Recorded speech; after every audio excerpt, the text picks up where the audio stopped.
Hey everyone, and welcome to Almost Cancelled. I'm Peter, that is Connor, and we are going to talk about Marvel's Agents of S.h.i.e.L.D. Season 4, Episode 21. It's called The Return. Full spoilers for the episode as always. So, penultimate episode of the season. Yep. Out of the framework. So, I mean, obviously got out the last episode, but that was right at the end. It was the kind of the thing that just happened. This is the first one properly out. Yeah. And it played with that. It gave us a sense of what the finale endgame is and what the conflict's going to be. It put me through some interesting emotions. I will say that Fitz and Simmons just about broke me multiple times. Yep. It was a roller coaster of emotions, where you didn't really know what it was saying, and it did this thing. I think what impressed me the most about this is it with Aida, or Ophelia, maybe I should call this one now that she's kind of fully formed, just to differentiate to the not really human, sort of inhuman hybrid like concoction. I mean, she's flesh, but she's a person. Yeah, she has a conscience and. But feelings. even with her, it put me on this weird roller coaster where, because there's a moment in this episode, there's a point in this episode where it looks like Mac is screwed, because May can barely stand, and Coulson gets her up to the surface because the whole oil rig's coming down. It's flooding because it's been torpedoed by a Russian dude. Superior, you know what I mean? He's Russian. He's a Russian dude. That's pretty much how Coulson describes him again. Yeah. In fact, he's so generic. There's multiples of him now. We can have tons of him because he's so generic. Yeah. But Coulson says, "Oh, we call him the Russian because he's Russian."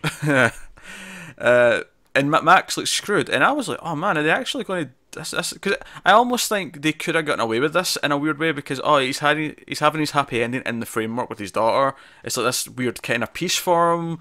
Yeah, because we had the goodbye last episode, it still would have worked. And the music was swelling up as the water was rising. It looked hopeless. But they did this thing with Aida where she saves him at the last minute, and it's impossible after that to hate her as much as you did before. It's like, oh, I was really worried about him, and you just saved him. So you're on the same path with Fitz, where you feel awkward with her, but she did do just a really good thing. And it introduces this story idea that, maybe now that she does actually have feelings, she realises everything she did was bad and how she made people feel. And it can be this kind of weird, like, redemptive... And I think the Superior at one point calls her, she's like an adolescent, or not adolescent, an infant, dealing with these new emotions and not understanding them. Yeah, I mean, we see her have tantrums. We'll get to the tantrums. The tantrums are... Yeah, I mean, essentially that's what that is. It is, but that was both amazingly scary, but also really funny because of how it happened. Yeah, definitely. Because it was just this instant. It was the first time she ever felt like, I guess, betrayal, maybe? Rejection. Rejection is maybe a more accurate word. And she just goes into this rage, and like, oh no, right, get Fitz out of the room. Fitz is in danger. And so not only has she got teleporting powers, we find out she's got Lincoln's electricity powers, and she's like shooting them out of her hands. Yeah, like, she's probably got loads. And then, she has like healing powers and like all sorts. It's like the whole thing. Like, why was she worried about? Because she says to Fitz, "Oh, I'm worried about dying." Like, why? You've made yourself like a god. Yeah, I think it's just the idea that she's so technically mortal now. She has a body. Yeah, theoretically she's still going to grow old and die. Yes. Of that, at the very least. But, yeah. But, like, oh, man. Like, but that whole scene, that was probably the scene of the episode for me. And an episode that had a lot of great scenes. Yeah. It was probably when it was Aida and Fitz in the room, locked in the room, in the white room that dampens the powers. Yeah. Not all the powers, but at least the teleporting power. And Simmons watching. And Simmons is listening to every single word. And you're following the conversation, and he's talking about how can she even look me in the eye again? And you cut to her, and she's crying, and it's like, and you feel the feelings. And then he's talking about, there's no future for us now.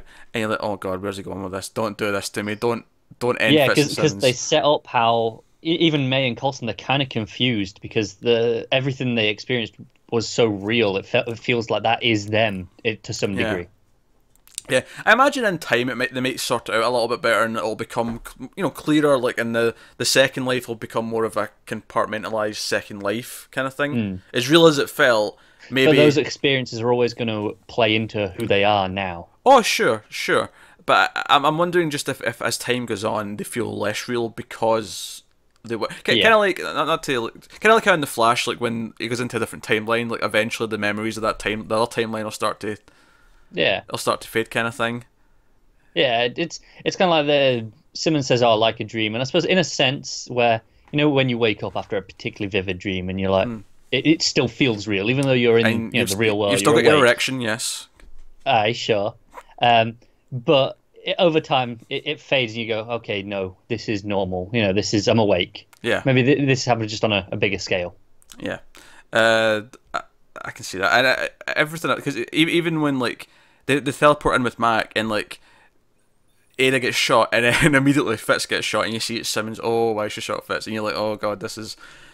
And you're like, oh, how's this playing out? And It's crazy because for a second, when she shoots Ada, you're like, oh, don't do that. She just saved him. mm, It's like she just did something good, and you're gonna shoot her. and she looks genuinely happy that she's felt like this feeling of like I helped someone, and you Yeah. can see it in her face, and it's actually really well played.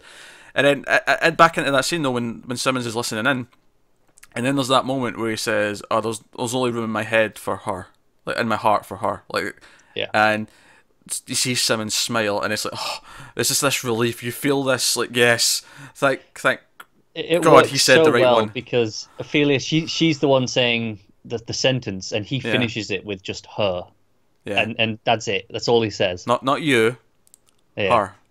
And she goes into a blind rage, and he has to hide in the pod to not be Yeah. killed.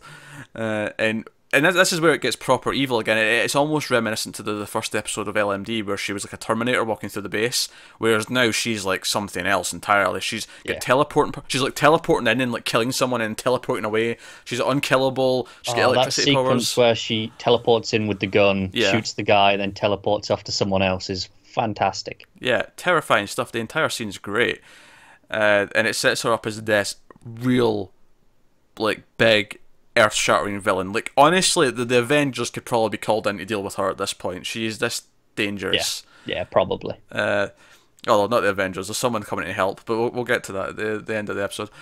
Um, which, by the way, they very neatly reminded us of everything because May didn't know any of this. So it's because May's asking these questions like, "Oh, what happened while I was away?" So, "Oh, there was a robot of you," and it's like, "Ah, so you figured it out? It was you spotted a decoy quite quickly, didn't you?" He's like, how long did it take?" A while.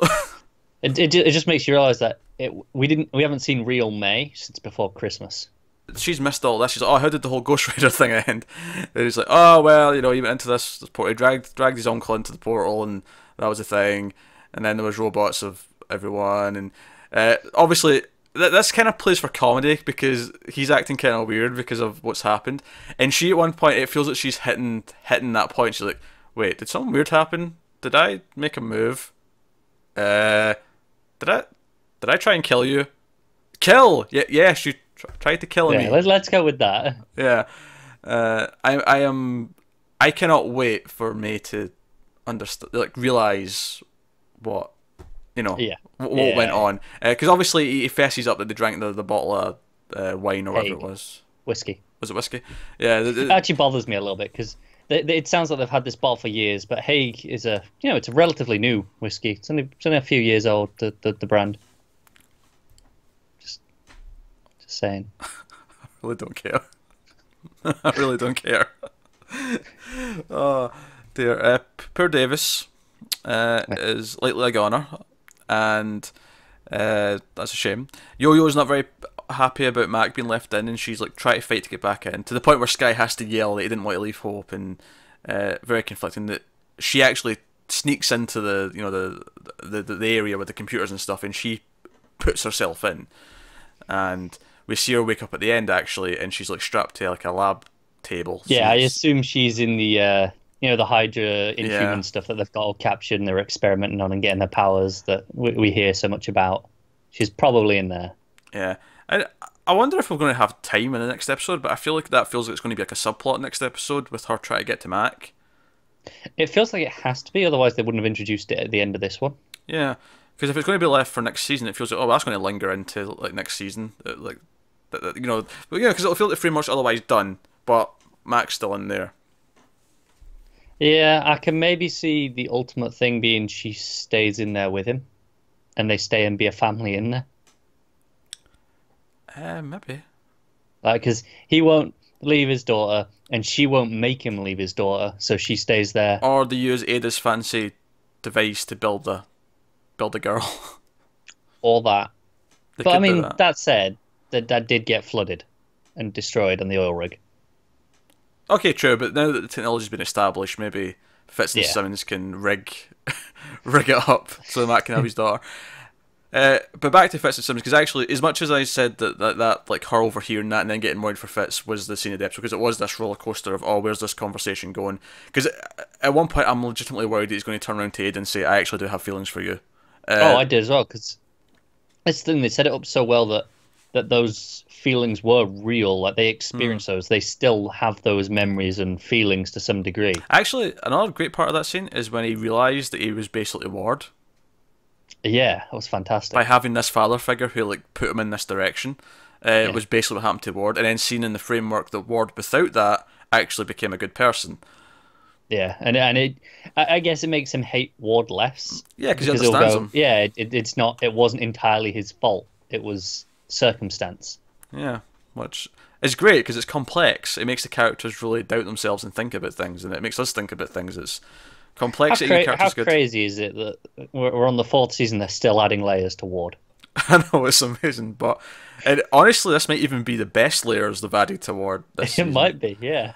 Which is really great. So because it's funny because season 1, the show starts, he's the worst part of it because he's like, oh, he's just general, hero white guy who's bland. Generic soldier dude, basically. Yeah. Blandy McBlanderson was basically his character until the twist from Winter Soldier hit, Yeah. and then it was like, oh right, okay, now it's time.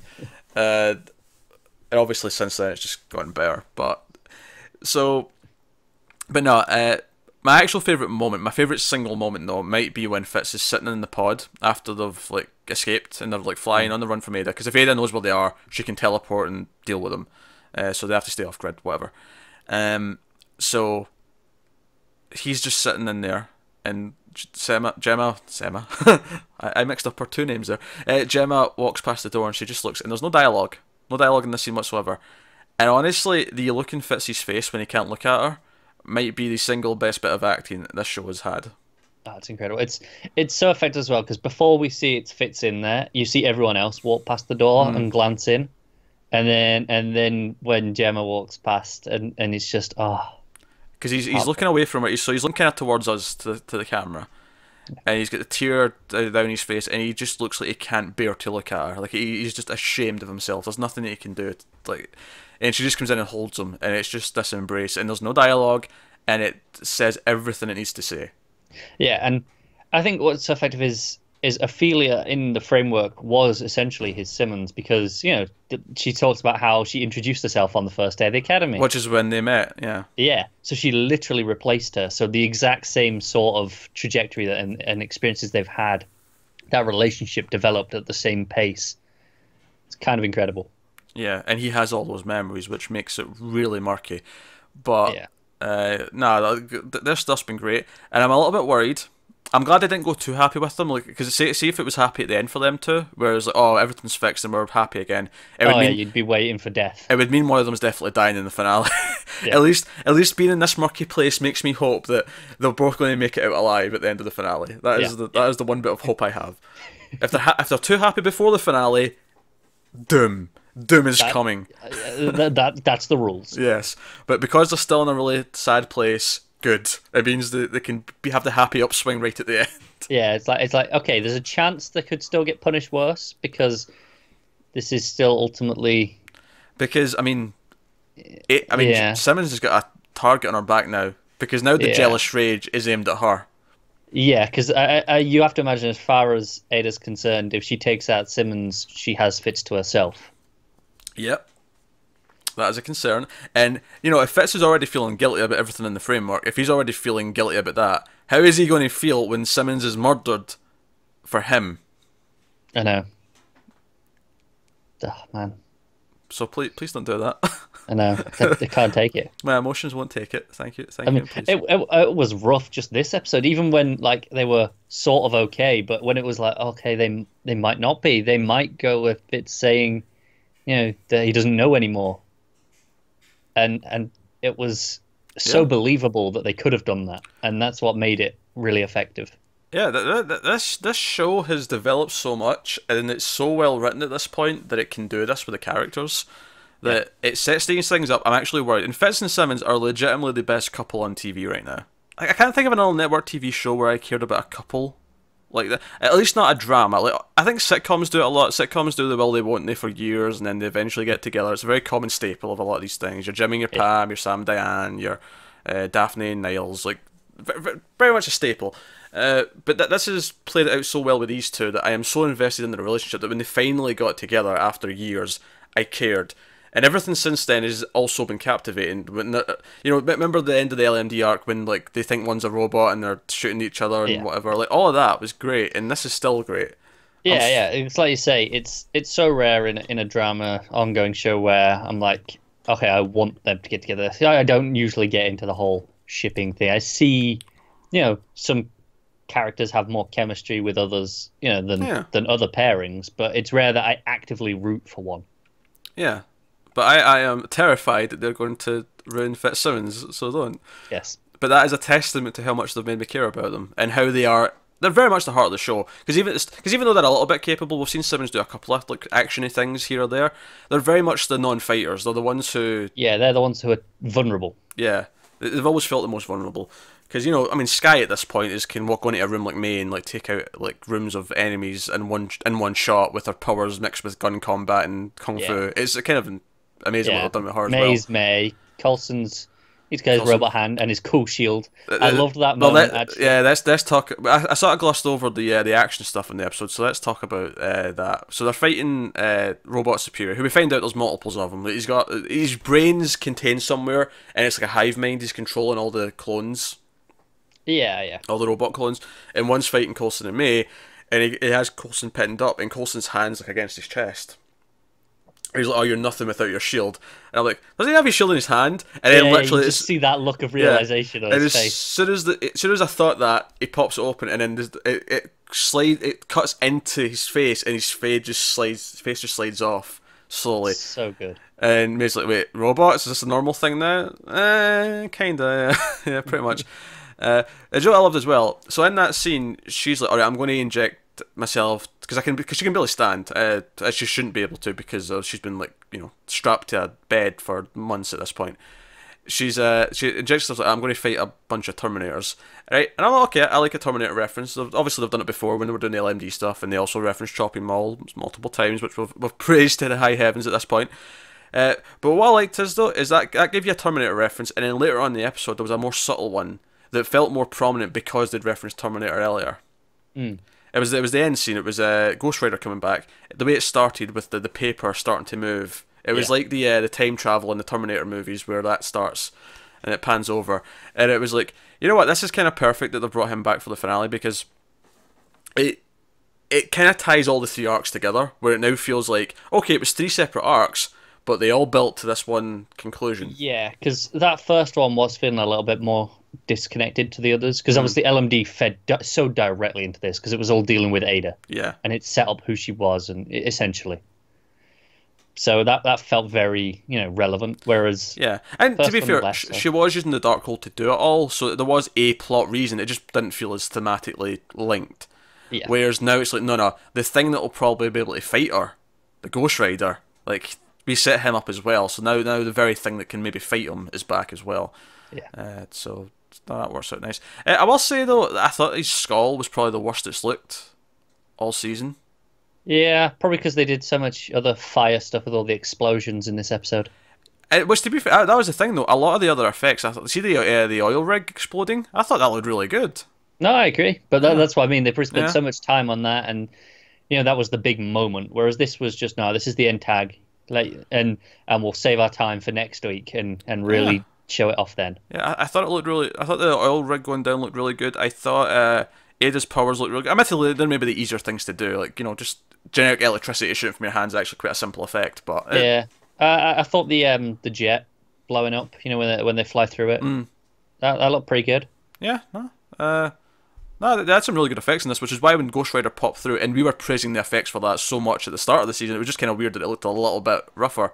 But yeah, I mean, I guess they're saving their money for the finale when they're going to have them be around a bit more and actually fighting things. So Obviously, Talbot was here. I love seeing Talbot. Talbot's great. Talbot worrying that they're all robots was deeply amusing. Yeah, I really enjoyed him challenging Coulson's like, yeah, tell me what happened in 50 words or less, or we're going to shoot you all.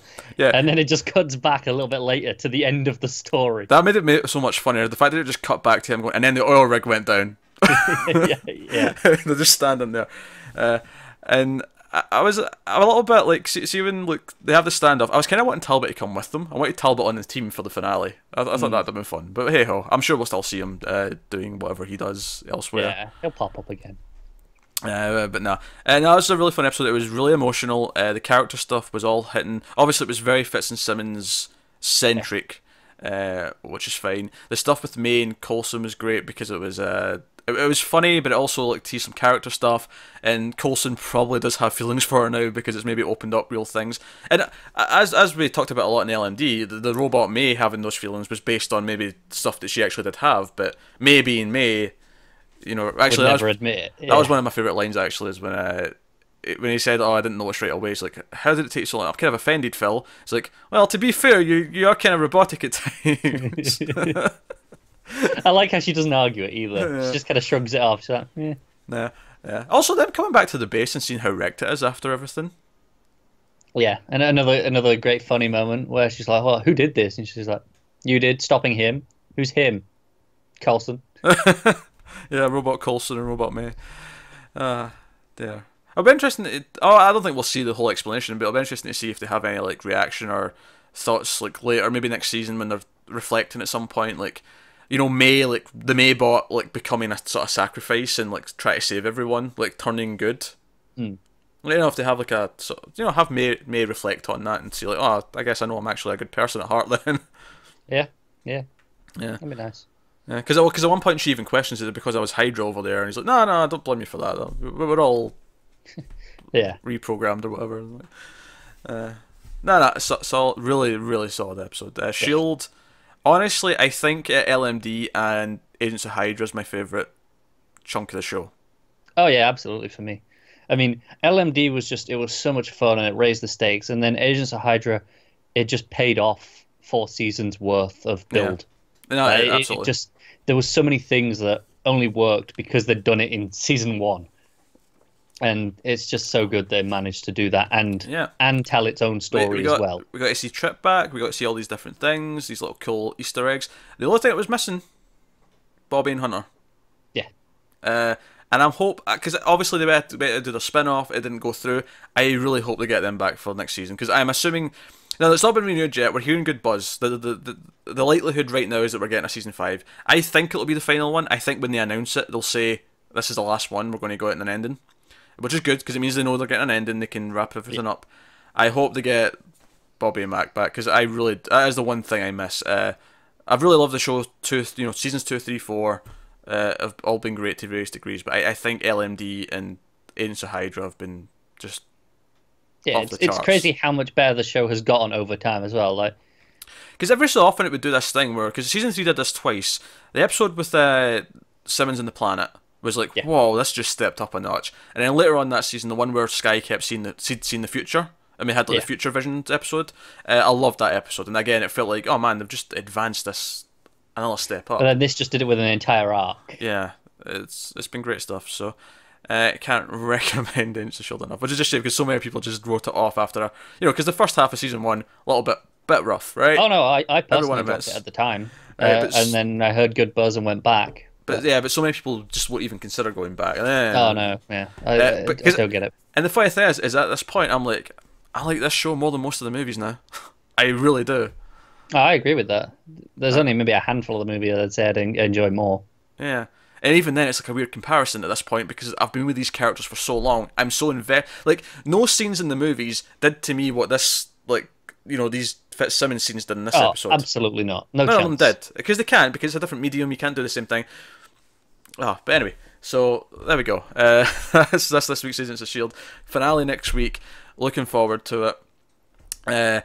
Obviously, let us know what you thought of the episode of S.h.i.e.L.D. in the comments below. Like, subscribe, all that stuff. That helps us a lot. If you want to help us out a bit more than that, we do have a Patreon that we did launch. Patreon.com/MailFuzzTV. If you want to see some cool bonuses and stuff you can get from us. But obviously, just to help us out.